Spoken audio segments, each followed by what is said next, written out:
ఇప్పుడు స్టీరింగ్ రైట్కి దింపాలంటే full lock చేయాలి. ఫుల్ లాక్ చేయండి. Full right. 1.5 రైట్కి దింపితే లాక్ అవుతుంది. 1.5 స్ట్రైట్ చేస్తే స్ట్రైట్ అవుతుంది. స్ట్రైట్ చేయండి. స్ట్రైట్. మళ్ళీ లెఫ్ట్ కూడా అంతే. 1.5 లాక్ స్టీరింగ్. ఓకేనా? స్టీరింగ్ అర్థమైంది కదా? ఓకే. మిర్రర్ కూడా సగం సైడ్ బాడీ కనిపించాలి.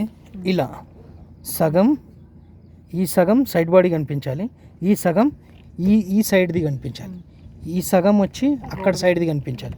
ఈ సగం వచ్చి ఇక్కడిది కనిపించాలి. ఓకేనా? ఈ వైఫర్ 1 2 లో హై, ఈ వాటర్ కొట్టుకుంటా స్ప్రెడ్ చేయడం అనమాట. ఓకేనా?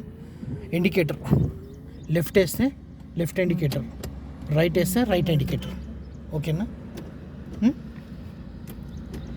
ఈ మార్క్ ఎందుకు పెట్టామంటే ఈ మార్కులు అవతల ఏదైనా వెహికల్ కానీ ఏదైనా వచ్చిందంటే మనకి కాస్త దూరం ఉన్నట్టు. ఈ మార్కు యువతల ఏదైనా వచ్చిందంటే దీనికి దగ్గర ఉన్నట్టు, బండికి కార్నర్లో దగ్గర ఉన్నట్టు. ఓకేనా? రైట్.